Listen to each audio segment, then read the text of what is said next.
Hi everyone, and welcome back to my Aftershot Pro 3 tutorial series. So today I'm going to look at a photo that I shot about 2 weeks ago in the Bainskloof area here in the Western Cape of South Africa. And as you can tell, that shot didn't turn out to be stellar, to say the least. This was shortly before sunset, and I exposed for the sky with my wide-angle lens. But something definitely went wrong here, and the image is way too underexposed. So what I'll do now is I'll show you what I do to fix this kind of shipwreck shot, as I call them.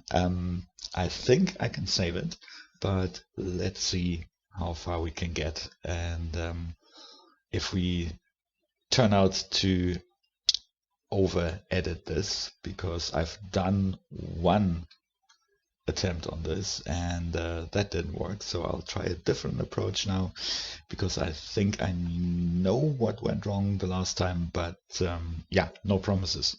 It's going to be suspenseful today. Okay,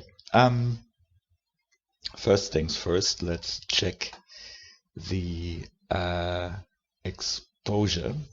So just to see how the image behaves when I ramp the exposure up a little bit. Yeah, the detail is there, so that is great. It was a beautiful shot from a mountaintop down a valley. You can see a couple of smaller buildings.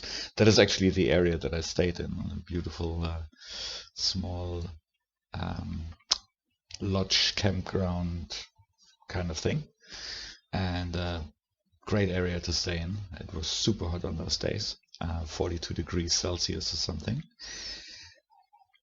And as you can see, it was pretty hazy on that day, so we might lose a little bit of detail when we do the denoising. And the noise should be, yeah, as you can see, the color noise is pretty hectic. So we might lose a little bit of detail, but it's hazy anyway, so that shouldn't really matter that much. So 2.05 is definitely a little bit too much. I want to try to go with the curves first.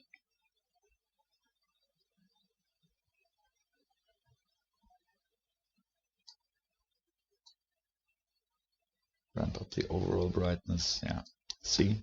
And that is exactly what happened the last time. So because you're changing the color values and the color luminance here, that usually in those super underexposed images causes a lot of trouble. At least that is my experience here in Aftershot. So let's reset that and go with the overall exposure first. So I'll go and try 2 f-stops underexposed. Yeah, that could be. That was a pretty bad shot. 2 seems to be okay, and now I will try to save a couple of things and the contrast using the color curves. Now you can see that the color curves have been adjusted as well by changing the exposure, of course. And let's try to enhance the contrasts here a little bit. And we'll bring up the shadows a little bit more in the somewhat later steps. Okay, so details. With this lens, the EFS 10 to 18 millimeter on the Canon 7D Mark I, you get quite a bit of image distortion. So let's see what I can do here. The system is already set up. Recognize the lens that is supposed to be working here.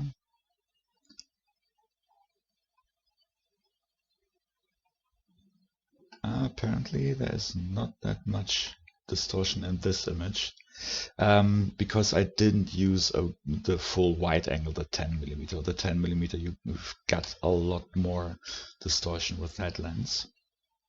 A brilliant lens, however. That's I love using it. And it's a pretty cheap lens, not cheap, affordable. Let's put it that way. It has some chromatic aberration that it suffers from, but that is something that is, as you can tell, easily fixed in post, especially here with Aftershot. Now, before I get rid of the noise, I want to first change a couple more of the settings here. First of all, I want to get rid of the over bright haze at the top here by reducing the grays and the high whites and mid white highlight area. And it's turning a bit purple here. I don't know if you can see that on your monitor. Every monitor has a little, especially on PC, has kind of different color settings, but I definitely can see it. Yeah, that helped. Okay, increasing this a little bit more helped quite a bit. Okay, it's definitely getting better, and I don't lose as much detail as I did with the approach that I tried on the other attempt, on the previous attempt. So this is looking good. I'll increase the lower mid highlights a little bit. That helps quite a lot. Before, after. Good, okay. That worked. That also helped with the shadows and with the rocks here in the foreground. That's great. Okay, so the next step would be our trusted Wavelet Denoise plugin. For that, I'll zoom in and face the facts of my pretty unprofessionally shot photo here. I have to admit that. Let's try a 25-25 approach. Now there's still a little bit, yeah, the haze is not helping with the, but yeah, that's okay, I think. Let's take a look. Still a bit of color noise here. Let's try to reduce that.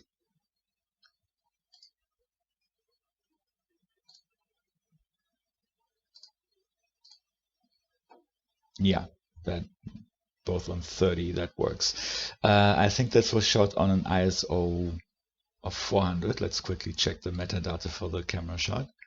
So this was shot on IS-250. Okay, yeah, but because of being very underexposed, like underexposed images on, especially on cropped sensor cameras like the 7D, usually have quite hectic noise. And then when you ramp up and the exposure in post, you obviously pronounce the noise even more so. And that's how we got to this kind of pretty ugly noise pattern that you saw in the image previously. Let's check how much. Yeah, and noise removal also tends to lead to losing fine detail in the image, but that still works quite nicely. It was pretty windy that day, and this image has an exposure of 1/640th of a second.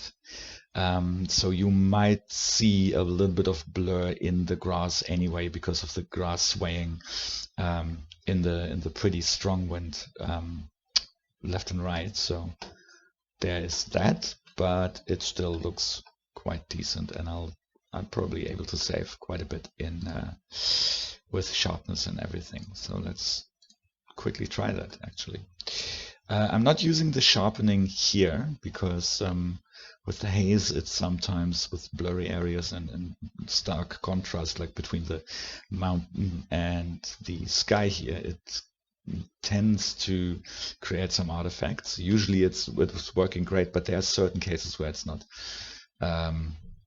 ideal. So let's try the Wavelet Sharpen. Let's see how our the areas in the back here respond. That looks okay.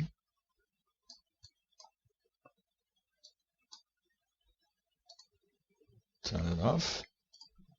Turn it back on. Yeah, it definitely helps. It's a bit too strong. You can see like a kind of white haloing effect here. So let's turn on the clarity mode. That usually helps a little bit with the very overexposed or over sharpened areas here in the, not on the borders though, but usually in the at the center of an image. And then I will reduce the amount a little bit to get rid of those.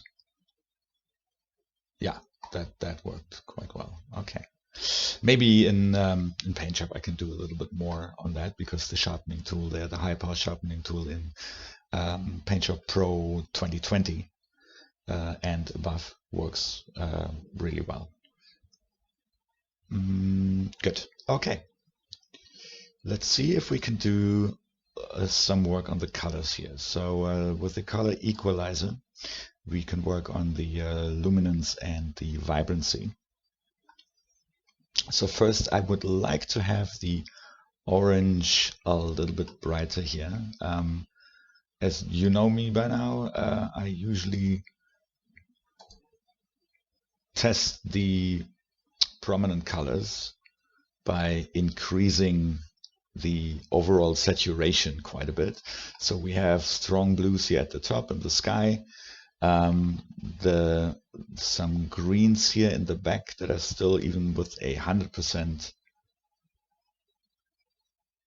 saturation, sorry, but too grayish, but that's fine, because it is that color of the bushes and everything here in South Africa in the summer. They're usually not that lush green. They only get that color when it's like early spring or in the fall towards the winter, when the flora recovers because of rain and recovers from the heat. It gets more juicy then. Okay, so let's try to enhance the oranges and the reds here a little bit, and the yellows that we saw here.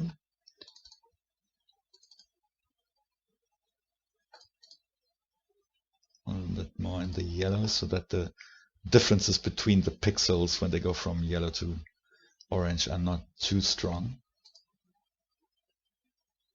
That's okay. Let's also enhance the greens.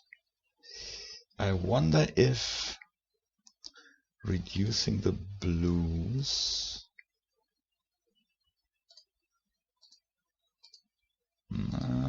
yeah, that looks a bit better. Not too much though. Okay. And now let me try. Yeah, I'm getting messaged here the entire evening. It's 10:30 on my side. I wonder what's happening there. Let's enhance the blues here in terms of vibrancy.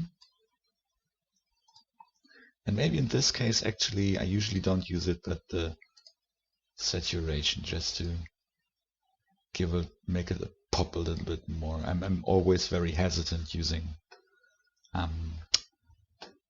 saturation instead of vibrancy, because of the super strong effects that it has, and it tends to look very unnatural and really digital. I really don't like that too much. Let's see. Bit more vibrancy in the green. Let's overdo it and see what it does. Yeah, not too much.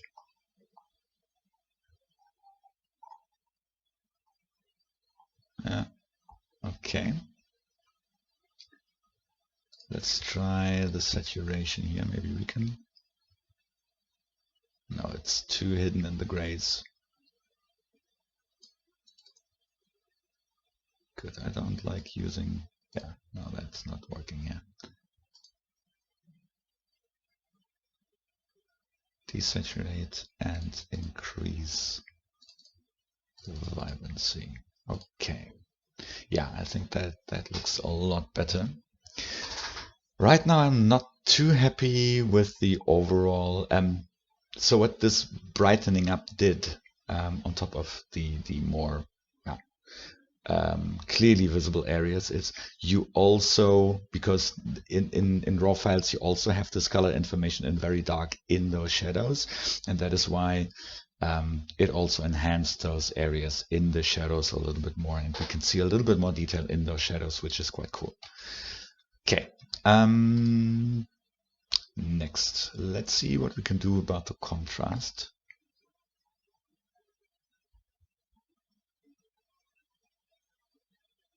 Yeah, that is a bit too much.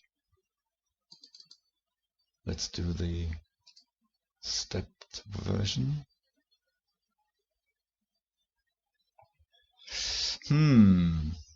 Yeah. Let's undo it with a double click. Before, after. No, before is better. The contrast here is okay. There's one thing I want to change, and that is that stupid branch down here. That is kind of, it kind of distracts me. It distracts the view once you know it's there.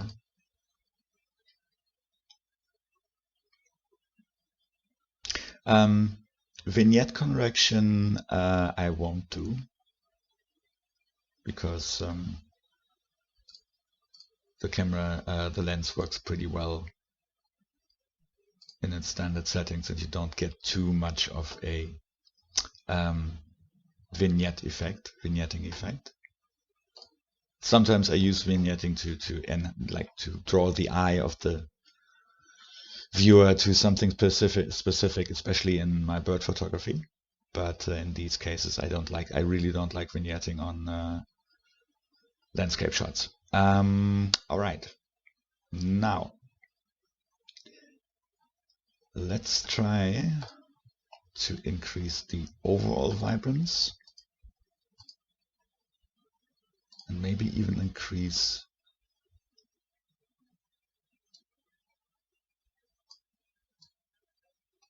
try the fill light. No, then we lose too much detail in the grass. That is to be expected. Okay. Good. Next one.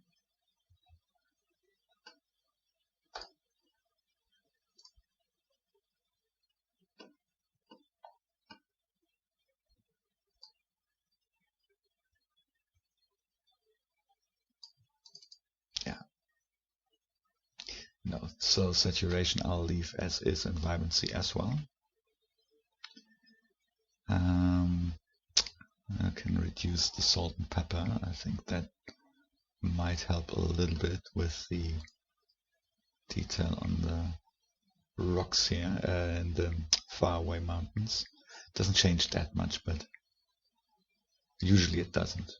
But it's worth a try. All right, so now let's take care of that branch down here first, and of this one here that is kind of cut off. It looks kind of stupid, so let's use the layer system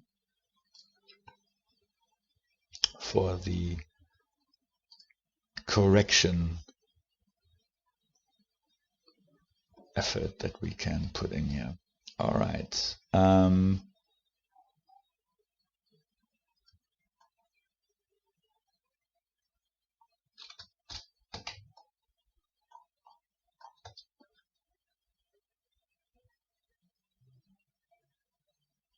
Do I use...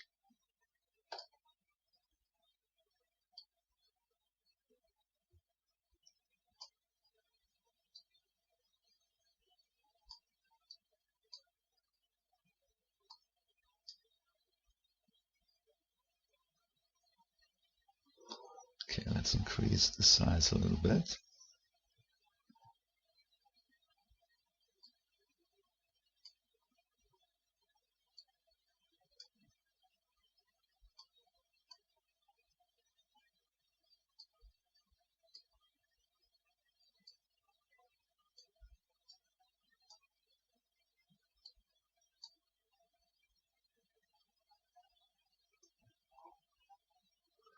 Decrease the feathering, because they're overlapping right now. That's not something I'd like to have here.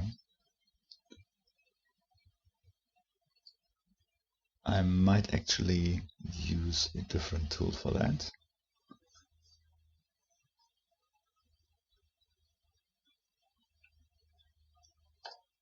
Let's use another one down here.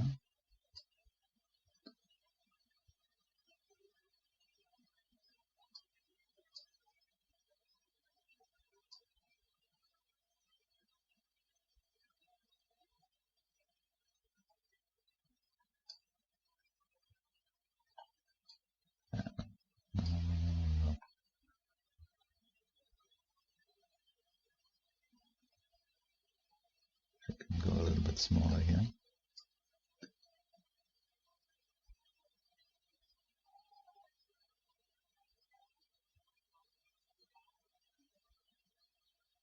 Yeah, finicky. Feather.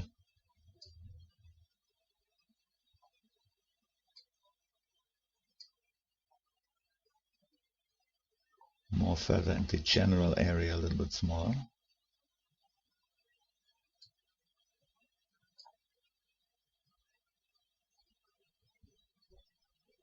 For some reason it doesn't really like me today. It doesn't want to do what I needed to do.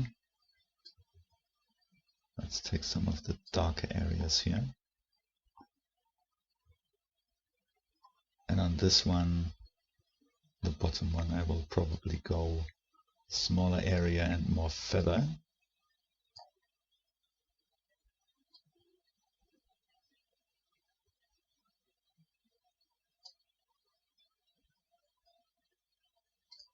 And the same here.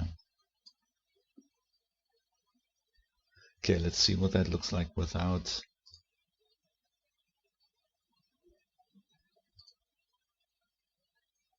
Yeah, that's okay.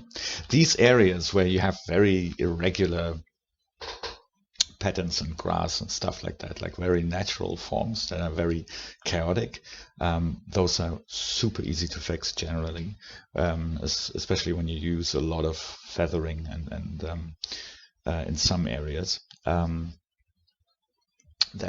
really helps quite a lot.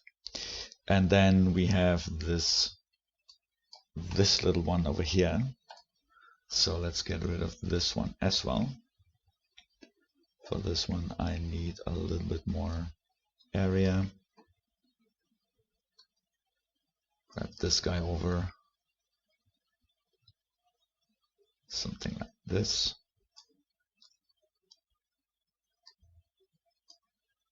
Drag it a little bit further down.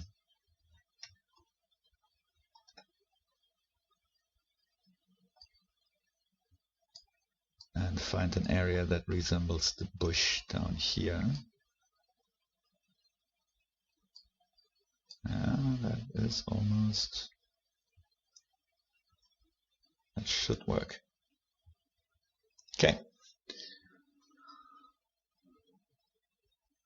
Let's see. Let's close this one.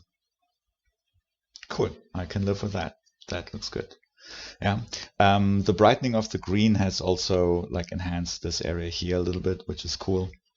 As I said, in the back we have too much of that bluish haze on the mountain to really make the greens pop, but that is perfectly fine.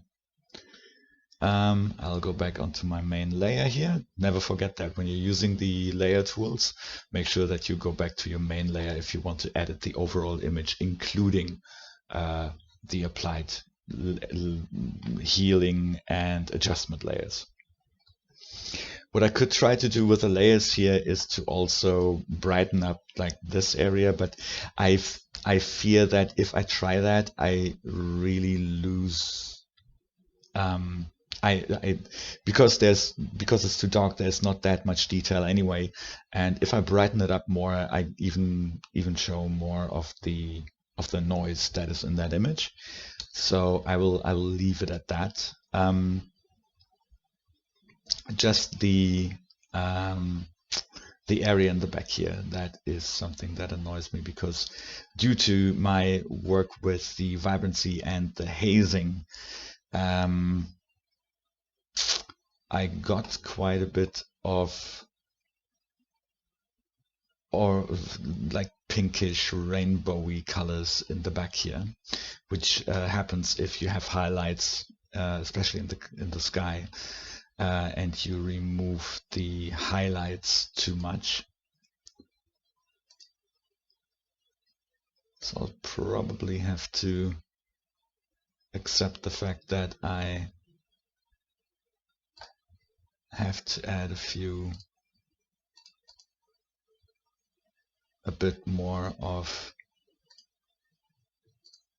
the original haze back in, which is kind of sad, because that is something that I cannot really fix with the adjustment layers, I think. But let's give it a try, because I like this version much better with a slightly more bluish sky. So let's try an adjustment layer. And for this adjustment layer, what I'll do is I will choose the brush tool.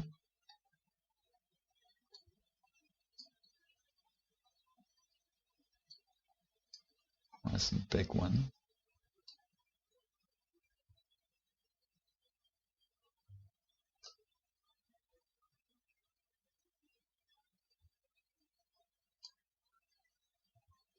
And I'll decrease the intensity quite a bit for this one, and then add a little bit more into this area, so that the effect that I'm applying now is a bit stronger in that area, and then it kind of fades out, at least in theory, to the outside, where the effect of the brush is, the opacity of the brush is not as high. All right, let's try the strong. Yeah, that is exactly too much, but it shows that it works.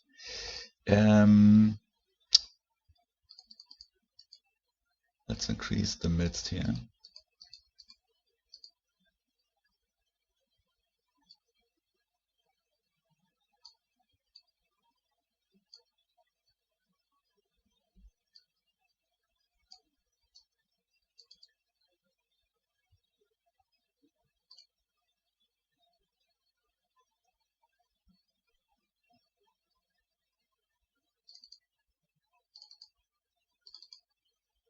Let's reset them to the standard values.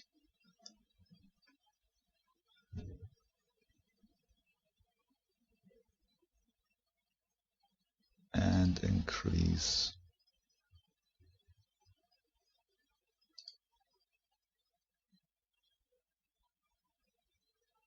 let's set this to 73.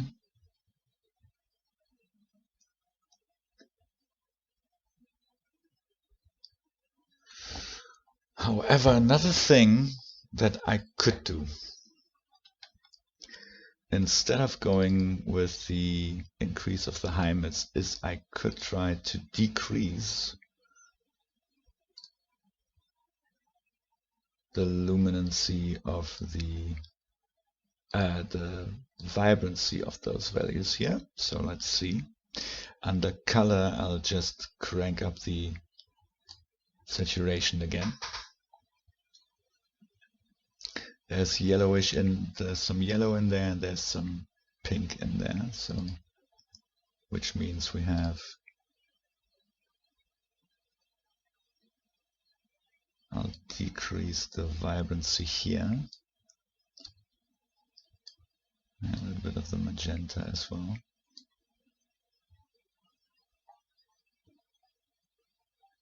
Yeah, that helped quite a bit.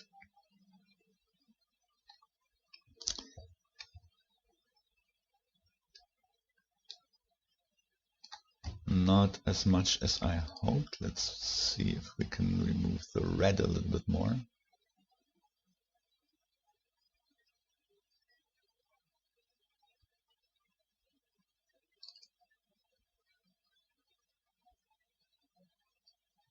The finicky little things. Okay. Yeah, I think that is what I needed to do. This looks a lot better now. On my screen, it looks probably a little bit more reddish than on yours. I think I have to slightly recalibrate my monitor. I noticed recently that the reds on my images usually look a little bit too strong on other devices, so there might be an issue with that. But that's okay. I don't know if you noticed, but usually when you look at your images that you edited on your screen, even though I have a very decent screen, they tend to look different on other devices and other monitors. So that is something that is to be expected. Depending on the graphics cards and chipsets on phones and whatnot, things tend to look a little bit different, even from program to program, because programs also interpret images and color information in images, especially with RAW, all a little bit differently. Cool. Okay, so I like this so far. This is looking really good. And the only thing I want to do now is to actually maybe slightly enhance the sharpness in Paintshop. So I will just quickly export this, and I will also show you the first attempt that I tried, where I tried to edit this image. That completely backfired and didn't turn out well. Okay, here we go.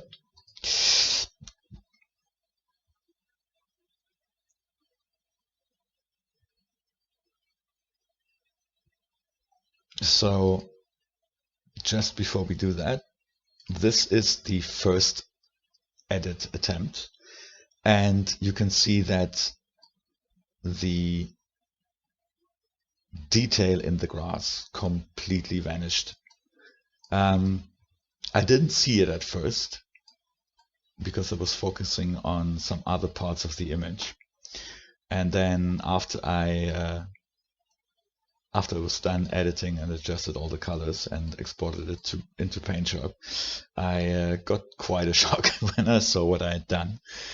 These things sometimes happen, but what I usually do is that when I edit an image, even though I'm happy with it on the first attempt, I usually come back, and I think you should do that too. I usually come back and take a second look with fresh eyes at the image, and then usually edit back a little bit, because you tend to, once you're in the flow and everything, you tend to edit and edit and edit, and because of that process of the image looking more and more different, you kind of tend to edit your shots. At least I do. So it really is a good technique actually to not publish your images immediately, but to go back like 2 or 3 days later and take a fresh look at them. And I usually tend to change things along the way a little bit. Cool. Okay, so this one is done. The new attempt, the second attempt. And let's just try to enhance a little bit a little bit the shadows and the contrasts. The highlights we will leave alone, and maybe enhance the midtones without, with, without, with, without. No, with now. Okay. Yeah, that looks better.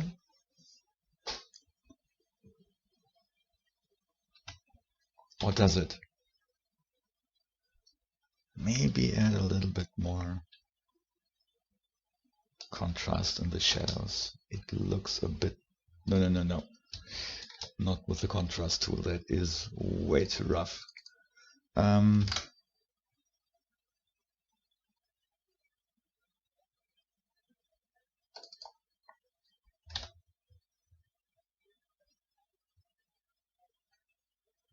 Yeah, that's better. Let's check if it changed anything else. No, not that much. Overall, I would like to add a little bit of a fill light here. Emphasis being on a little bit. Thank you very much. And then, because we lost through that process a little bit of color, bring the vibrancy back in. That is more like what I saw when I was there. Okay, good. Nice, and now the reason why we got here in the first place, the high pass sharpening. This is usually, in my case, this is set to soft light because I'm really hesitant to get strong effects, but you can see that, yeah, that is what I feared would happen.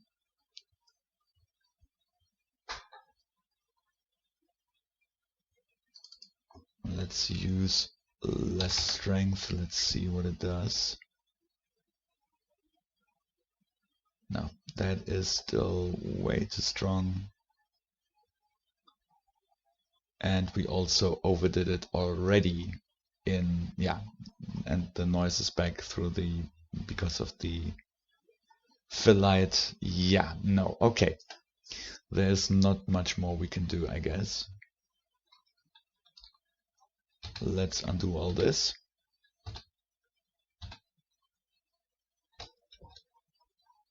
Let me check if the, yeah, the wavelet sharpen has messed up the image and I didn't see it. Perfect. So we'll not go wavelet sharpen in here.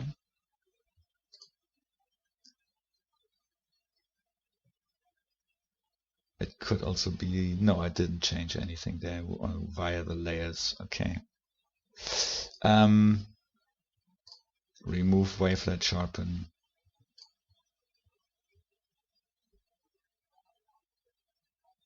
Yeah, they are already kind of weird because of the noise and everything. So,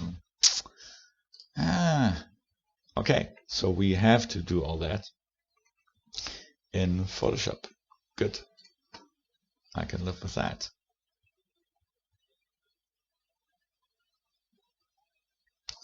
I will change the contrast and the shadows via the curves.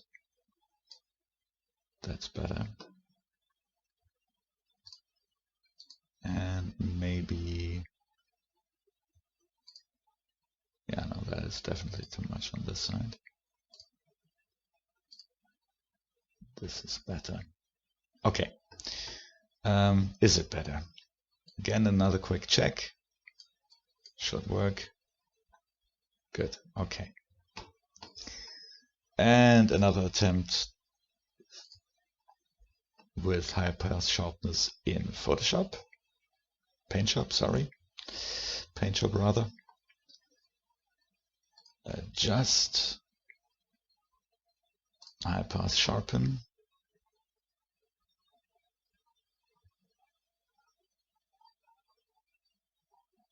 Yeah, no.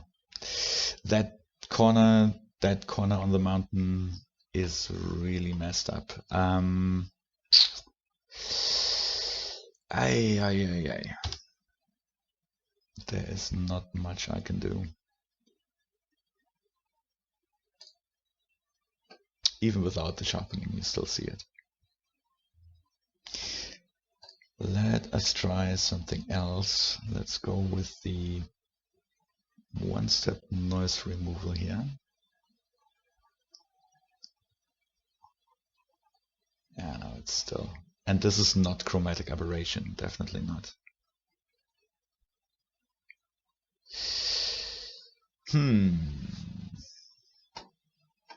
Super underexposed images are really hard to fix. You will, and to some degree, you will always see it in some way, which is why I'm a little bit bummed that that shot didn't work out the way that I wanted it to, because I just did not check the exposure correctly.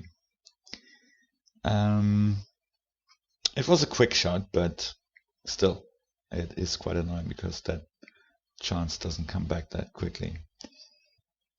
Yeah, I think I have to give up. That is a shame.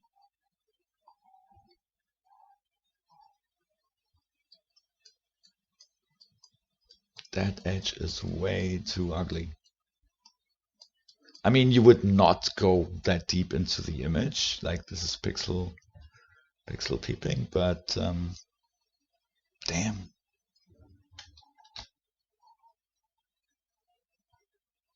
Okay, let me try one more thing.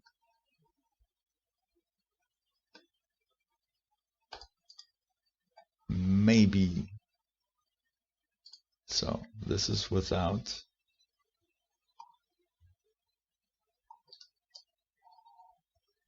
Yeah, chromatic aberration plus noise equals nightmare.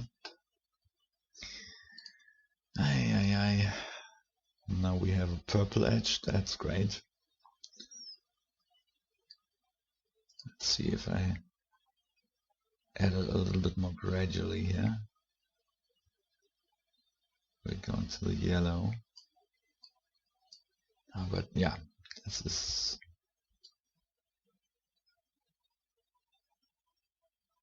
okay. This is a bit better.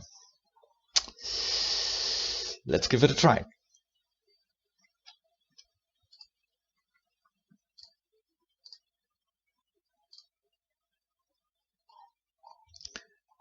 Contrast enhancement. Yeah, as I said, like we are losing a lot of detail on the mountains in the haze anyway. That is not unsharpened. This has been shot, I think, at a aperture of 16. Yeah, f16. So that should be okay. And everything should be pretty much in focus and sharp. Yeah, all right. Maybe this worked. It's like these little things that you have to try left, right, and center, just desperately trying to save a completely wrecked shot.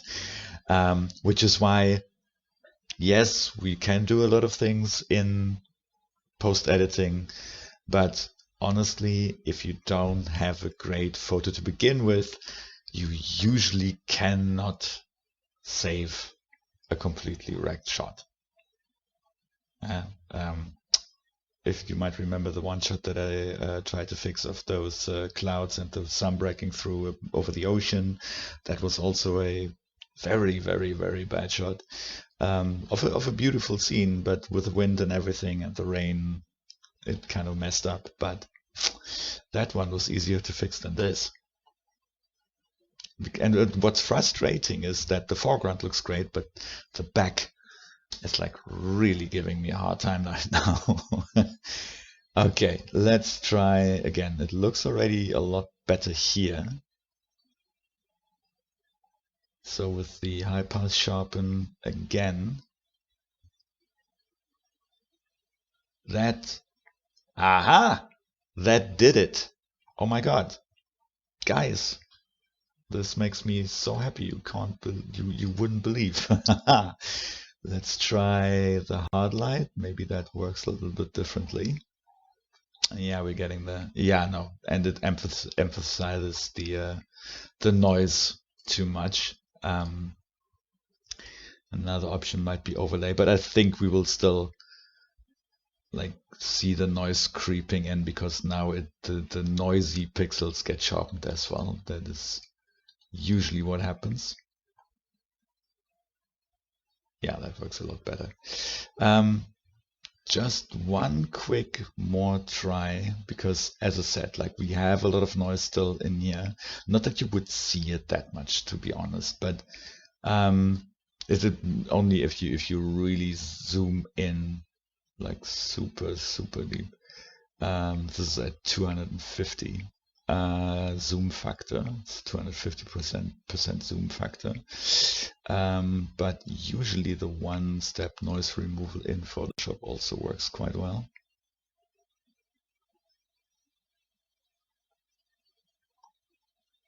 Yeah, that is okay, I guess. Let's see if we lost too much detail down here. No, it holds up. Perfect. Okay. I would say this is it. This took too long anyway. I hope you find a couple of good clues, or found a couple of good clues in this video by skipping through it or looking at certain aspects. I encourage you to watch the entire thing because you can see there how I find the ways and the cul-de-sacs that I run into and the ways out of it. So I hope you got something out of it, and the image looks decent on your screen as well. And if you have any questions, then let me know, because yes, this was a tough one. They usually they are not that bad, but I wanted to see if I can save this because I actually like the image quite a bit. Yeah, when you compare it with the original shot, then you can see that there is still some stuff that you can do, but yeah, Aftershot Pro helps quite a lot with that. And then in combination with Corel Paintshop Pro, you can really sometimes achieve a little wonder here and there. This is nothing that I would think I would print out, given the kind of setbacks that it has, but for a digital medium, for a website or anything, that this shot works perfectly fine. Okay, thank you so much for watching. Have a good rest of the day, and please consider to subscribe, share, like the video, hit that bell button, because it really helps me getting the word out and yeah, sharing my knowledge and my experiences. Thank you so much. Bye. See you next time.